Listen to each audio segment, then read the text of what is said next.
सोनपुर नाम का एक गांव था जहां दुर्गा और उसका पति भोला रहते थे। वो दोनों बहुत गरीब थे। उनकी कोई औलाद नहीं थी, इसलिए वो दोनों बहुत दुखी रहते थे। उनकी शादी को 5 साल हो चुके थे, लेकिन औलाद का सुख उन्हें अभी भी नहीं मिला था। एक दिन दुर्गा अपने पति से कहती है, सुनो जी, हमारी शादी को इतने साल हो गए, लेकिन भगवान ने अब तक हमारी नहीं सुनी। हाँ, तू कहती है ना कि भगवान पर भरोसा रखो, उसके घर देर है अंधेर नहीं। वो दोनों बात कर ही रहे होते हैं कि भोला की माँ वहां पर आ जाती है और वो कहती हैं, देख भोला बेटा, मैं तो कहती हूं कि तू दूसरी शादी कर ले। ये दुर्गा तो हमें पोते का सुख नहीं देने वाली। माँ की ये बात सुनकर दुर्गा रोने लगती है और भागकर घर के मंदिर में देवी माँ के सामने बैठकर रोने लगती है। माँ, तू भी कैसी बेकार की बातें करती है, बेचारी को रुला दिया तूने। ऐसा कहकर वो दुर्गा के पास चला जाता है। वो दुर्गा से कहता है, देख दुर्गा, रो मत। इस बार नवरात्रि में हम दोनों ही माँ से प्रार्थना करेंगे और उसके पूरे 9 के 9 व्रत रखेंगे। शायद वो इस बार हमारी मनोकामना पूरी कर दे। हाँ जी, तुम ठीक कहते हो।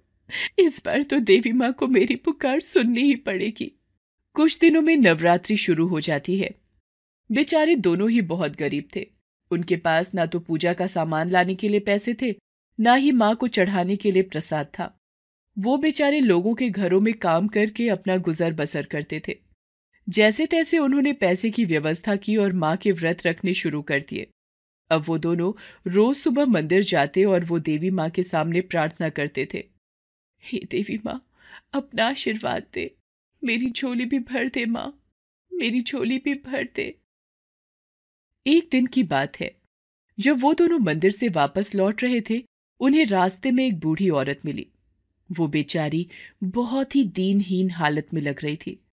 बूढ़ी औरत उनके पास जाती है और उनसे खाने के लिए कुछ मांगती है, लेकिन उनके पास तो कुछ नहीं था। तो दुर्गा उसे मंदिर का प्रसाद ही पकड़ा देती है। प्रसाद लेकर वो बूढ़ी औरत बहुत बहुत खुश होती है और उन्हें आशीर्वाद देकर वहां से चली जाती है। वो दोनों भी घर चले आते हैं।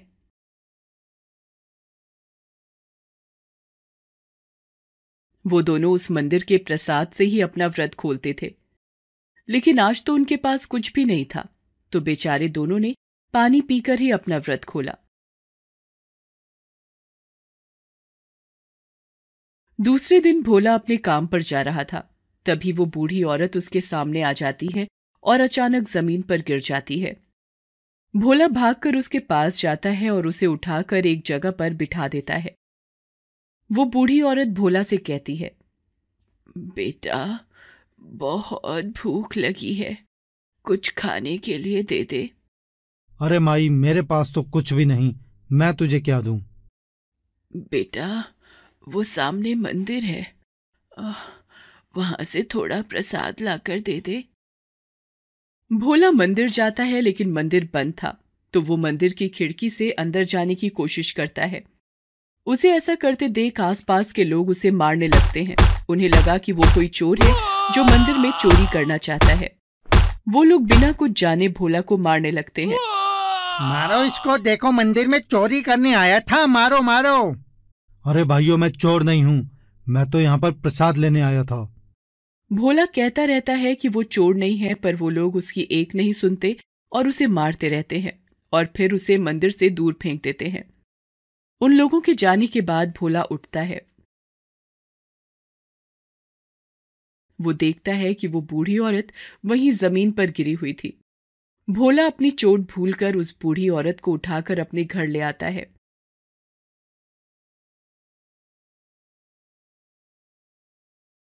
घर आकर जब उसकी माँ ये सब देखती है तो वो भोला से कहती है, अरे मेरे भोले बाबा, ये किसे उठाकर ले आया?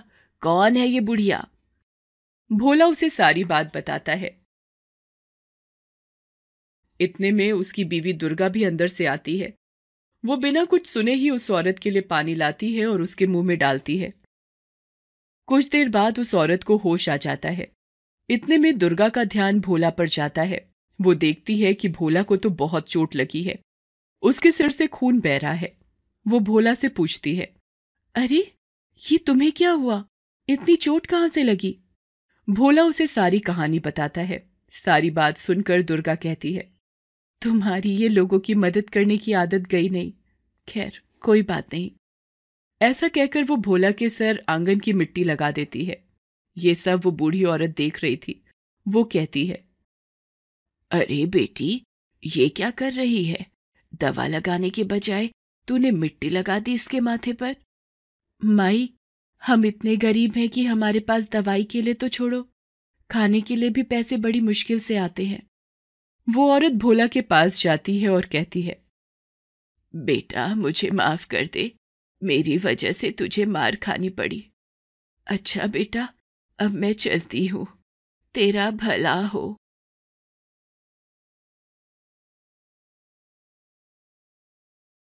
वो उसके घर को चारों तरफ देखती है, फिर वो पूछती है, अरे बेटा, तेरे घर में बच्चे नहीं हैं क्या? कोई बच्चा नहीं दिख रहा। तभी दुर्गा रोने लगती है और कहती है, नहीं माई, हमारे घर पे कोई बच्चा नहीं, हमारी कोई औलाद नहीं। वो बुढ़िया कहती है, बेटा, मैं तुझे आशीर्वाद देती हूं कि बहुत जल्दी तेरी गोद भर जाए। ऐसा कहकर वो बूढ़ी औरत वहां से चली जाती है।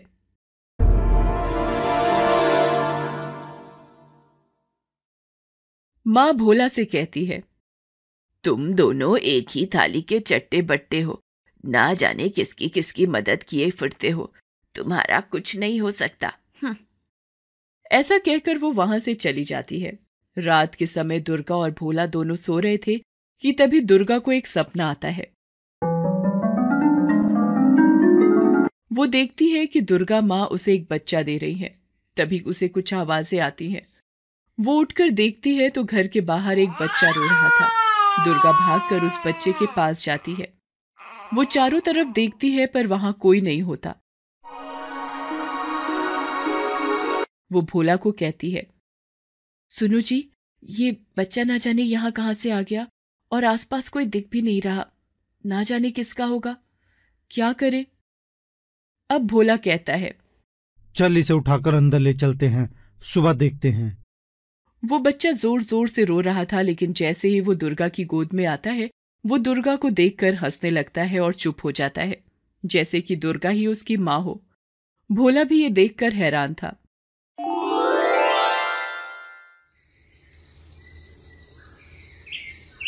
अगली सुबह दुर्गा भोला को अपने सपने के बारे में बताती है।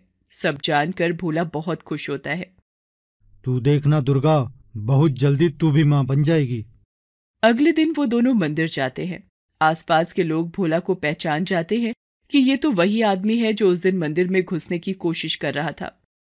वो लोग भोला के पास आते हैं और उससे माफी मांगते हैं और कहते हैं, भाई हमें माफ कर दो, उस बूढ़ी औरत ने हमें सब कुछ बता दिया था कि तुम उस दिन उसके लिए खाने की तलाश में मंदिर में जाने की कोशिश कर रहे थे। इतना कहकर वो लोग चले जाते हैं। भोला और दुर्गा देवी माँ के सामने पूजा करते हैं। तभी दुर्गा की झोली में एक फूल गिरता है। दुर्गा बहुत खुश हो जाती है। वो समझ जाती है कि ये दुर्गा माँ का आशीर्वाद है। वो दोनों घर वापस आ जाते हैं। घर पर उसकी माँ खुशी से नाच रही थी। उसे घर के एक कोने से पैसे से भरी एक पोटली मिली थी। वो भी समझ गई थी कि जरूर ये देवी माँ का ही आशीर्वाद है। भोला अपनी माँ को सारी बात बताता है। माँ भी ये बात सुनकर पिघल जाती है और दुर्गा को अपने गले लगा लेती है और उससे माफी मांगती है। वो तीनों मिलकर दुर्गा माँ को प्रणाम करते हैं। उसी रात दुर्गा को रात में सपना आता है और उसे देवी माँ दर्शन देती है और उनसे कहती है कि तुम दोनों से मैं बहुत खुश हूँ। तुमने जिस तरह से मेरी सेवा की, उसी से प्रसन्न होकर तुम्हें सदा सुखी रहने का आशीर्वाद देती हूँ। और फिर उनका जीवन बिल्कुल बदल जाता है। उस पैसे से भोला ने अपना व्यवसाय शुरू कर दिया था, जिससे उसको बहुत मुनाफा होने लगा और कुछ समय बाद दुर्गा ने भी एक सुंदर सी लड़की को जन्म दिया। जय हो देवी माँ। देवी माँ के आशीर्वाद से आज मेरे घर पर भी देवी ने जन्म लिया है। ये ले माँ, तू दादी बन गई है आज। जय हो माँ, तेरा लाख लाख शुक्र है कि मरने से पहले मैं दादी बन गई। भोला और दुर्गा अब धन दौलत वाले हो चुके थे, पर उन्होंने अब भी लोगों की मदद करना नहीं छोड़ा था। वो हर रोज किसी न किसी गरीब और जरूरतमंद को खाना कपड़े दान देते हैं। कुंदन बहुत ही शांत और भला आदमी था। वो माँ दुर्गा का परम भक्त था। माता रानी के नाम लिए बिना उसके दिन की शुरुआत नहीं होती थी। गांव में उसके पास खेती के लिए ज्यादा जमीन नहीं थी, तो वो कमाई के लिए गांव से शहर आ गया था। शहर आकर उसने माता रानी के एक बड़े से मंदिर के बाहर फूलों और पूजा पाठ के सामान की दुकान लगा ली थी। वो पूरे मन से अपनी दुकान चलाता था, इसीलिए ज्यादातर भक्त भी उसी की दुकान में आते थे। कुंदन काफी वक्त से मंदिर के बाहर दुकान लगा रहा था। उसके सिर पर माता रानी का आशीर्वाद था और वो व्यवहार का भी बहुत अच्छा था। यही कारण था कि मंदिर में कई दुकानें होने के बावजूद उसकी दुकान में सबसे ज्यादा ग्राहक आते थे। कुंदन रोज सुबह मंदिर जाता था और मंदिर की सफाई से लेकर कई दूसरे काम भी करता था। वे सब करना उसे बहुत अच्छा लगता था। ऐसे ही एक दिन कुंदन मंदिर पहुंचा तो मंदिर के पंडित जी से बोला, प्रणाम पंडित जी, कैसे हैं आप? बहुत बढ़िया कुंदन, कैसी चल रही है दुकान? बस माता रानी और आपका आशीर्वाद है। आप छोड़ दीजिए, अब मैं करता हूँ। तू थकता नहीं है क्या? दिन भर दुकान में खड़ा रहता है, फिर भी सुबह 4 बजे उठकर यहाँ आ जाता है। अपनी माँ की सेवा करने में भला कैसी थकान पंडित जी? माता रानी तेरा भला करे बेटा। कुंदन पूरे साल में दुकान लगाता था, लेकिन नवरात्रि के मौके पर वो अपने गांव जरूर जाता था। चाहे कितना भी जरूरी काम क्यों ना हो, लेकिन नवरात्रि वो अपने गांव में ही मनाता था। कुंदन की पत्नी साधना गांव में रहती थी। नवरात्रि से ठीक पहले कुंदन जैसे ही घर पहुंचा तो साधना उसे देखकर बोली, जी आ गए आप? कैसा रहा आपका सफर? बस सब अच्छा है, तुम बताओ कैसी हो? देखो मैं शहर से क्या लेकर आया हूँ तुम्हारे लिए। अरे वाह, इतनी सुंदर साड़ी! इस बार अष्टमी के हवन में मैं इसे ही पहनूंगी। अच्छा, आप जल्दी से हाथ मुंह धो लीजिए और खाना खा लीजिए। पूरी मंडली इंतजार कर रही है। सुबह से गांव के लड़के 4 बार पूछ चुके हैं आपके बारे में। ये तो सबका प्यार है साधना, जो मुझे इतना मान देते हैं। माँ ने हमें सब दिया है, बस एक औलाद की इच्छा ही पूरी कर दे तो बस फिर कुछ नहीं चाहिए। माता रानी पर विश्वास रखिए जी, सब अच्छा होगा। कुंदन और साधना की शादी को 5 साल बीत गए थे। दोनों एक दूसरे के साथ बहुत खुश थे। बस कमी थी तो घर में एक बच्चे की। कुंदन और साधना हमेशा माता रानी से एक औलाद की कामना करते थे और पूरी श्रद्धा से नवरात्रि के व्रत रखते थे। गांव में एक मंडली थी जो हर बार नवरात्रि पर लगने वाले दुर्गा पंडाल और मेले की सारी जिम्मेदारी संभालती थी। कुंदन उस मंडली का मुखिया था और पूरा इंतजाम बहुत अच्छे से देखता था। हाँ भाई, इस बार कितना चंदा इकट्ठा हुआ है? भैया सब मिलाकर 80,000 हुए हैं इस बार। ठीक है, इतने में काम चल जाएगा। बाकी कुछ कम पड़ेगा तो हम लोग देख लेंगे। चल पिंटू, तू और मैं चलकर माता रानी की मूर्ति ले आते हैं। बाकी लोगों को पंडाल का काम करने को बोल दे। सभी लोग आपस में अपना काम बांट लेते हैं। फिर गांव में हर साल की तरह एक खूबसूरत पंडाल लगाया जाता है, जिसमें देवी माँ की सुंदर सी प्रतिमा बिठाई जाती है। मेला लगता है और 9 दिनों तक पूरा गांव माता रानी की भक्ति में लीन रहता है। कुंदन बहुत अच्छे से सब कुछ संभालता था। गांव वाले भी उससे बहुत खुश रहते थे। आयोजन को देखकर गांव के सरपंच उससे कहते हैं, वाह कुंदन, इस बार भी इंतजाम बहुत बढ़िया रहा। ये सब तुम्हारे कारण ही हो पाता है। नहीं काका, ये तो सबकी मेहनत है और माता रानी का आशीर्वाद है। हाँ बेटा, लेकिन सच तो यही है कि जब तुम शहर में आते हो तब ही जाकर सारे काम हो पाते हैं। अच्छा, तो वापसी कब की है? कल सुबह निकल जाऊंगा काका। ठीक है बेटा, जल्दी आना फिर। अगले ही दिन कुंदन शहर चला जाता है। ऐसे ही वक्त बीतता गया और एक बार फिर नवरात्रि का त्योहार आने वाला था। कुंदन ने गांव जाने की तैयारी कर ली थी। तभी कुंदन का एक दोस्त उसकी दुकान पर आया और उससे बोला, अरे कुंदन, गांव का पता चला तुम्हें? भाभी तो ठीक है ना? ठीक ही होगी, परसों बात हुई थी मेरी, तब तक तो सब ठीक ही था। वैसे क्या बात है? अरे गांव में कल रात से बहुत तेज बारिश आ रही है, न्यूज में बता रहे थे पूरे गांव में बाढ़ आ गई है। ये क्या कह रहे हो भैया? मैं तभी सोचूं कि कल से साधना का फोन क्यों नहीं लग रहा। हे माता रानी रक्षा करना, मैं अभी निकलता हूं गांव के लिए। नहीं जा पाओगे, सारे रास्ते बंद हैं।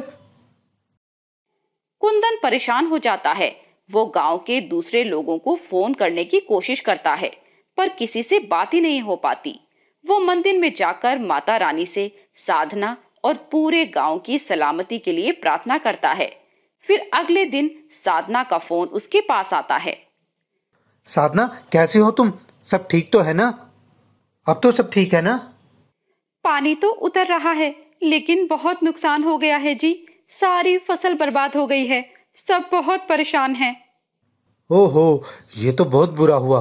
तुम बिल्कुल परेशान मत होना साधना, मैं रास्ता खुलते ही पहुंच जाऊंगा। 2 दिन बाद रास्ता खुलते ही कुंदन गांव पहुंचता है। गांव की हालत बहुत बुरी थी। बारिश ने सब कुछ बर्बाद कर दिया था। कुंदन को देखते ही गांव के सरपंच उससे कहते हैं, आओ कुंदन, देख रहे हो बेटा क्या हालत हो गई है। सब ठीक हो जाएगा काका, हिम्मत रखिए, माता रानी सब ठीक करेगी। आज तक कभी ऐसा नहीं हुआ कि नवरात्रि पर माँ का पंडाल ना लगे। इस बार तो लगता है कि कुछ नहीं हो पाएगा। यहाँ तो सबके खाने के लाले पड़े हैं, ऐसे में कोई चंदा क्या दे पाएगा। मेरे रहते पंडाल ना लगे, ऐसा तो हो ही नहीं सकता काका। आप परेशान मत होइए, मैं कुछ करता हूँ। कुंदन घर जाकर साधना से मिलता है। फिर दोनों मिलकर नवरात्रि के पंडाल को लेकर बात करते हैं। साधना, मैंने वादा तो कर दिया है, लेकिन इसे पूरा कैसे करूँगा ये समझ नहीं आ रहा। सब माता रानी की मर्जी से होता है। आप यही कीजिए, मैं अभी आती हूँ। साधना अलमारी से अपने कुछ जेवर लेकर आती है और उन्हें कुंदन को देते हुए कहती है, सुनिए जी, इनसे कुछ हो सके तो देख लीजिए। लेकिन कैसे साधना? ये तो मैं कैसे? माता रानी के नवरात्रों से ज्यादा कुछ भी जरूरी नहीं है जी। माता रानी ने चाहा तो जेवर फिर से बन जाएंगे। साधना की बात मानकर कुंदन उसके गहने लेकर शहर जाता है और उन्हें गिरवी रखकर कुछ पैसों का इंतजाम कर लेता है। इसके अलावा वो अपने दोस्तों से भी कुछ पैसे उधार ले लेता है। मंदिर के पंडित जी भी मंदिर की दान पेटी से उसकी कुछ मदद कर देते हैं। फिर कुंदन सारा पैसा लेकर गांव वापस लौट आता है। वो सरपंच से जाकर कहता है, काका, उदास होने की जरूरत नहीं, माँ का पंडाल जरूर सजेगा और इस बार मेले के बजाय भंडारा होगा गांव में। लेकिन ये सब कैसे होगा बेटा? माता रानी ने सारी व्यवस्था कर दी है काका। सरपंच कुंदन को गले लगा लेते हैं। कुंदन गांव के लड़कों को इकट्ठा करके सबको काम सौंप देता है। सुनसान गांव में फिर एक बार रौनक आ जाती है। गांव वालों के चेहरों पर मुस्कुराहट लौट आती है। नवरात्रि पर पहले की तरह ही माता का पंडाल सजता है। नवरात्रि के 9 दिन भंडारा लगता है और इस तरह कुंदन भूख से बेहाल गांव वालों की मदद करता है। एक दिन जब कुंदन मंदिर से घर लौट रहा था, तभी रास्ते में उसे एक बूढ़ी औरत मिलती है और उससे कहती है, बेटा थोड़ी मदद कर दो मेरी। जी बताइए, क्या बात है? मैं पास ही के गांव की हूँ। मेरे पति बहुत बीमार हैं बेटा, क्या तुम मुझे कुछ पैसे दे सकते हो? कुंदन के पास पहले से ही पैसों की कमी थी, फिर भी वह उस बूढ़ी महिला की मदद करना चाहता था। वो अपनी जेब तलाशता है। उसमें से साधना की दवाई का पर्चा और कुछ पैसे उसे मिलते हैं।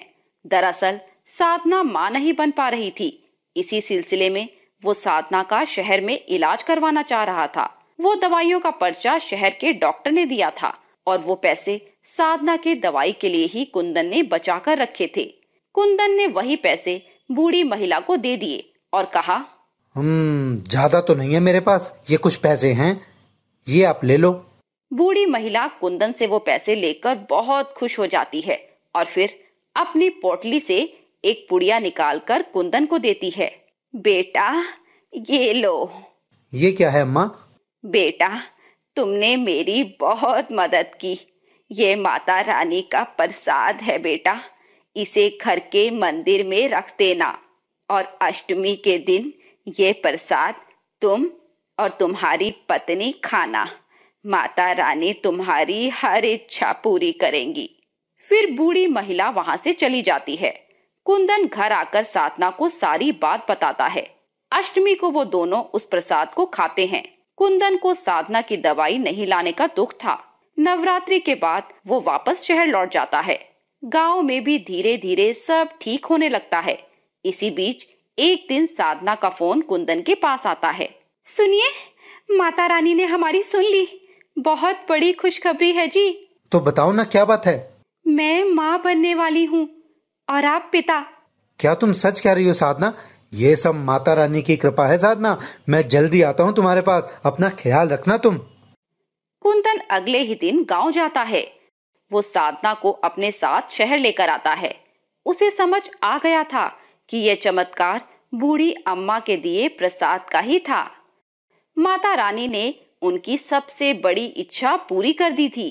कुंदन और साधना मिलकर माता के मंदिर में पूजा करते हैं और हर नवरात्रि वापस गांव जाकर पूरा आयोजन संभालते हैं।